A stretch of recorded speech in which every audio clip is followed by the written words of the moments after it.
नमस्कार दोस्तों, क्या आपने कभी सोचा है कि भारत का सबसे बड़ा समुद्री पड़ोसी कौन है? शायद आप श्रीलंका के बारे में सोच रहे हैं, या अगर आप मालदीव के बारे में सोच रहे हैं तो मैं आपको बता दूं कि आपका ये दोनों ही सोचना, दोनों ही जवाब गलत हो सकता है। भारत का सबसे बड़ा समुद्री पड़ोसी इंडोनेशिया है, जो सिर्फ भौगोलिक रूप से बड़ा नहीं बल्कि वैश्विक रणनीतिक, आर्थिक और सांस्कृतिक दृष्टि से भी बेहद अहम है। 17,000 से ज़्यादा द्वीप, 28 करोड़ की जनसंख्या, दुनिया का चौथा सबसे ज़्यादा आबादी वाला देश। लेकिन सिर्फ इतना ही नहीं, इंडोनेशिया एक देश नहीं बल्कि पूरी दुनिया के लिए एक रणनीतिक हॉटस्पॉट है। व्यापार के लिए अहम है, भूगोल के कारण काफ़ी संवेदनशील है, इतिहास और संस्कृति के मामले में भारत से गहराई से जुड़ा हुआ है। तो दोस्तों, आज के इस वीडियो में हम लोग जानेंगे कि इंडोनेशिया का भूगोल और इसकी भौगोलिक चुनौतियाँ क्या हैं, इंडोनेशिया की वैश्विक भूमिका और व्यापारिक ताकत क्या है, इसकी सांस्कृतिक विविधता और भारत से इसके ऐतिहासिक संबंध कैसे रहे हैं। तो चलिए शुरू करते हैं। अब जरा आप इस नक्शे पे गौर कीजिए। इंडोनेशिया हिंद महासागर और प्रशांत महासागर के बिल्कुल बीचों बीच बसा दुनिया का सबसे बड़ा द्वीपीय राष्ट्र है। 17,000 से अधिक द्वीपों का एक समूह, जिसमें 6,000 से अधिक द्वीपों पर तो लोग भी रहते हैं। 19 लाख वर्ग किलोमीटर का क्षेत्रफल, यानी दुनिया का 14वां सबसे बड़ा देश अगर क्षेत्रफल के हिसाब से बड़े देशों की बात करें तो। 3 टाइम जोन में फैला हुआ देश, इतना बड़ा कि इसके एक छोर से दूसरे छोर पे जाने में 6 घंटे से भी ज़्यादा का समय लग सकता है। भूमध्य रेखा पर स्थित मतलब उष्णकटिबंधीय जलवायु, भारी बारिश और घने वर्षावन मतलब कि खेती के हिसाब से बहुत ही उपयुक्त मौसम, प्राकृतिक संसाधनों से का भंडार, कोयला, तेल, प्राकृतिक गैस, पाम ऑयल और निकेल जैसे प्राकृतिक संसाधन यहाँ पे प्रचुर मात्रा में पाए जाते हैं। अब सवाल ये उठता है कि इतना विशाल और समृद्ध देश क्या सच में सुरक्षित भी है? अब जरा सोचिए कि एक ऐसा देश जहाँ 130 से अधिक सक्रिय ज्वालामुखी हैं, एक ऐसा देश जहाँ हर साल सैकड़ों की संख्या में भूकंप आते हैं।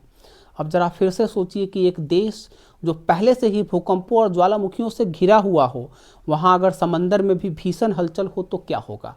2004 की सुनामी ने यह बात साबित कर दी थी। यह आपदा इतनी विनाशकारी थी कि लगभग 2,30,000 से अधिक लोग इसमें मारे गए थे और इसका असर 12 से ज़्यादा देशों में महसूस किया गया था।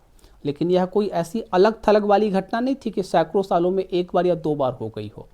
इंडोनेशिया की भौगोलिक स्थिति इसकी सबसे बड़ी ताकत है और सबसे बड़ी कमजोरी भी है। यहाँ एक तरफ यह देश समुद्री व्यापार का केंद्र है, वहीं दूसरी तरफ प्राकृतिक संसाधनों का और प्राकृतिक आपदाओं का भी केंद्र बना हुआ है। और इसकी सबसे बड़ी वजह है कि इंडोनेशिया रिंग ऑफ फायर के पास स्थित है। इंडोनेशिया प्रशांत महासागर के उस क्षेत्र में स्थित है जहां धरती की टेक्टोनिक प्लेट्स आपस में टकराती हैं, यानी जमीन के नीचे लगातार हलचल जारी रहती है और इसका असर सतह पे भी देखने को मिलता है। अब सवाल यह है कि क्या इस हलचल का कोई बड़ा असर इतिहास में अब तक हुआ है? बिल्कुल हुआ है। इतिहास में ऐसे कई मौके आए हैं जब इंडोनेशिया के ज्वालामुखियों ने पूरी दुनिया को हिला करके रख दिया। क्राकाटोआ ज्वालामुखी की अगर मैं बात करूं तो 1883 में इसका विस्फोट इतना भयंकर था कि लगभग 3,000 किलोमीटर दूर ऑस्ट्रेलिया तक में इसकी आवाज़ सुनाई दी थी, और इससे इतनी ऊंचे समुद्र की लहरें उठी कि इसमें से कई द्वीप समुद्र में समा गए थे। मेरापी ज्वालामुखी इंडोनेशिया का एक और खतरनाक ज्वालामुखी है। यह इंडोनेशिया के सबसे सक्रिय ज्वालामुखियों में से एक है, जो हर कुछ वर्ष में लावा उगलता है और इसके आसपास रहना बेहद खतरनाक माना जाता है। उसी तरीके से एक और प्रमुख ज्वालामुखी है तंबोरा ज्वालामुखी। 1815 में इसका विस्फोट इतना भयंकर था कि पूरी दुनिया की जलवायु ही बदल गई थी, जिसके कारण 1816 को ईयर विदाउट समर कहा गया, क्योंकि इसने वातावरण में इतनी राख फैलाई कि सूरज की रोशनी धरती तक कम पहुंची थी। आप सोच के देखिए कि एक ज्वालामुखी जो फटा और उसने वातावरण में इतनी राख और इतना धुआं छोड़ा कि सूरज की रोशनी तक को धरती पर सही से आने से रोक दिया। लेकिन इंडोनेशिया की अहमियत सिर्फ प्राकृतिक आपदाओं तक सीमित नहीं है। यह देश सिर्फ धरती के नीचे नहीं बल्कि समुद्र के रास्ते भी पूरी दुनिया को प्रभावित करता है। अब सवाल उठता है कि इंडोनेशिया को दुनिया इतनी अहमियत क्यों देती है? इंडोनेशिया वैश्विक समुद्री व्यापार का एक ऐसा केंद्र है जिसके बिना पूरी दुनिया की सप्लाई चेन प्रभावित हो सकती है। समुद्री व्यापार का गेटवे इंडोनेशिया मलक्का जलडमरूमध्य, जिसको कि अंग्रेजी में मलक्का स्ट्रेट भी कहते हैं, उसके बिल्कुल पास में स्थित है।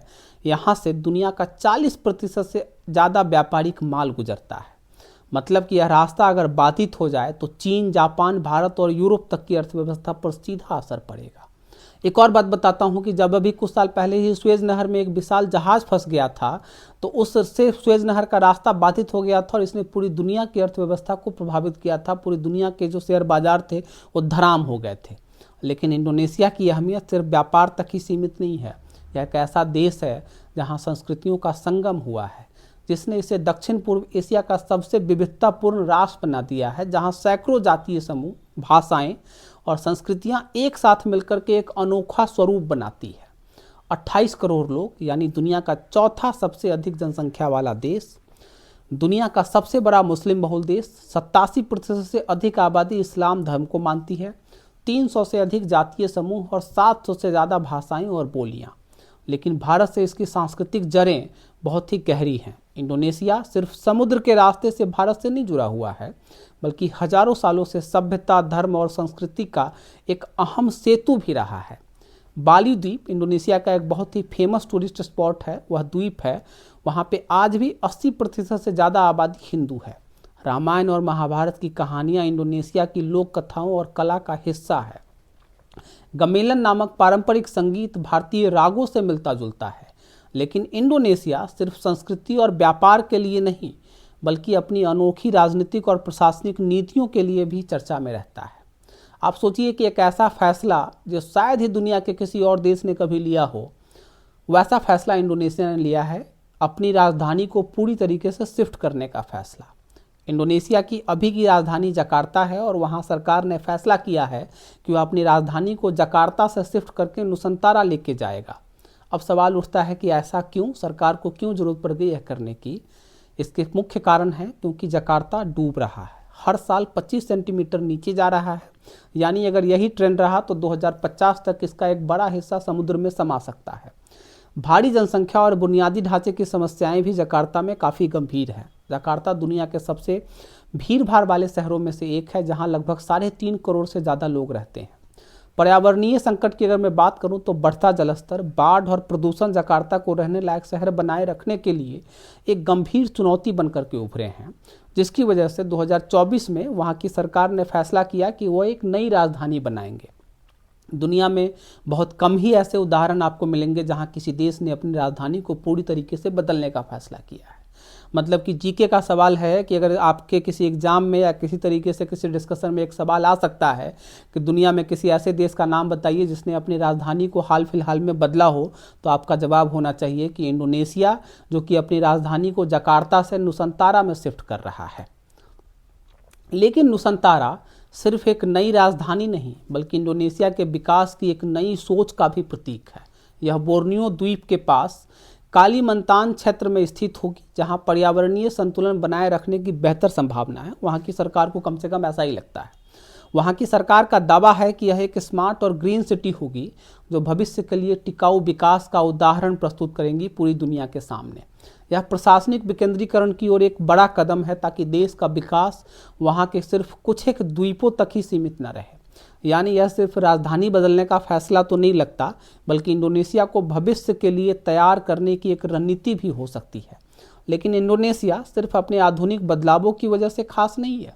अगर इसकी ऐतिहासिक जड़ों को देखें तो यह भारत से कहीं अधिक गहराई से जुड़ा हुआ नजर आता है।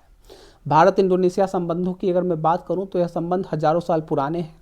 यह रिश्ता, मतलब भारत और इंडोनेशिया का रिश्ता, सिर्फ व्यापार का नहीं बल्कि सभ्यता का भी है। यह कनेक्शन समुद्री रास्तों तक सीमित नहीं है, बल्कि संस्कृति, भाषा और परंपराओं में भी साफ दिखता है। क्या आप जानते हैं कि चोल वंश के राजाओं ने इंडोनेशिया में हिंदू और बौद्ध संस्कृति को फैलाने में काफ़ी मदद की थी। इंडोनेशिया की करेंसी रुपया का नाम भारत की रुपया से लिया गया है। रामायण और महाभारत वहाँ की शिक्षा प्रणाली, लोक कथाओं और पारंपरिक नाटकों का हिस्सा है। यानी भारत और इंडोनेशिया सिर्फ पड़ोसी नहीं, बल्कि सभ्यतागत रूप से भी एक दूसरे से जुड़े हुए हैं। आज भी इंडोनेशिया के कई मंदिर, त्योहार और पारंपरिक कलाएं भारतीय प्रभाव को दर्शाती हैं। यह संबंध सिर्फ अतीत तक सीमित नहीं, बल्कि दोनों देशों के आधुनिक संबंधों में भी साफ झलकता है। आज भारत और इंडोनेशिया कई वैश्विक मंचों पर सहयोग कर रहे हैं, चाहे वह आसियान हो, G20 हो या फिर हिंद प्रशांत क्षेत्र की रणनीतियाँ हों। व्यापार और सुरक्षा और सांस्कृतिक कनेक्शन की अगर मैं बात करूं तो इन तीनों ही मोर्चों पे भारत और इंडोनेशिया का सहयोग लगातार बढ़ रहा है। रक्षा और समुद्री सुरक्षा के बारे में अगर बात करूं तो दोनों देशों के बीच में हिंद महासागर में नौसैनिक अभ्यास होते रहते हैं ताकि क्षेत्रीय स्थिरता बनी रहे। आर्थिक संबंधों की अगर मैं बात करूं तो भारत इंडोनेशिया से पाम ऑयल, कोयला और खनिज संसाधन आयात करता है, जबकि इंडोनेशिया भारत से medicine, textile, automobile parts and IT services खरीदता है। यानी यह सिर्फ ऐतिहासिक कनेक्शन नहीं बल्कि वर्तमान और भविष्य का भी एक अहम रिश्ता है। अब से हम दुनिया के अलग अलग देशों को गहराई से समझने की कोशिश करेंगे, लेकिन सिर्फ सतही जानकारी से काम नहीं चलेगा। हमें यह भी समझना होगा कि एक देश वैश्विक व्यवस्था में कैसे काम करता है और भारत के लिए उनकी क्या अहमियत है। यह केवल नाम और नक्शों की चर्चा नहीं होगी, बल्कि इस देश की भूगोल, इतिहास और कूटनीति को एक व्यापक दृष्टिकोण से देखा जाएगा। इसमें सिर्फ भूगोल या इतिहास नहीं बल्कि उस देश की अर्थव्यवस्था, क्या वह उभरती हुई शक्ति है या पहले से ही एक महाशक्ति है, सैन्य ताकत, उसकी सेना कितनी मजबूत है और वह किन वैश्विक गठबंधनों का हिस्सा है, वैश्विक राजनीति में उसकी क्या भूमिका है, क्या यह दुनिया के शक्ति संतुलन में कोई भूमिका निभाता है वह देश, अंतर्राष्ट्रीय संगठनों में उसकी क्या स्थिति है, संयुक्त राष्ट्र में, WTO में, आसियान में, ब्रिक्स में और अन्य मंचों पर उस देश की क्या भूमिका है। भारत के साथ ऐतिहासिक और वर्तमान संबंधों की बात करेंगे। क्या यह संबंध सहयोगात्मक हैं, तटस्थ हैं या प्रतिस्पर्धापूर्ण संबंध भारत के साथ यह देश शेयर करता है। व्यापारिक साझेदारियों की बात करेंगे कि कौन कौन से सेक्टर्स भारत और उस देश के व्यापार को प्रभावित कर सकते हैं। भारत के लिए रणनीतिक महत्व क्या है उस देश का, क्या यह देश भारत की विदेश नीति, रक्षा रणनीति और आर्थिक विकास में किसी तरह की भूमिका निभा सकता है।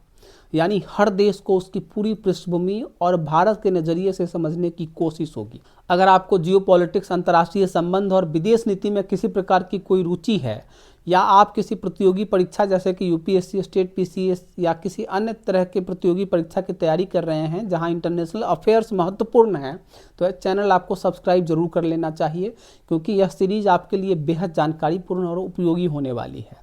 आज के वीडियो में हमने इंडोनेशिया की भौगोलिक स्थिति, इसकी रणनीतिक अहमियत के साथ और भारत के साथ इसके ऐतिहासिक संबंधों पर चर्चा की, लेकिन अगले वीडियो में एक और महत्वपूर्ण पहलू पर बात करेंगे, इंडोनेशिया की अर्थव्यवस्था और वैश्विक भूमिका के बारे में।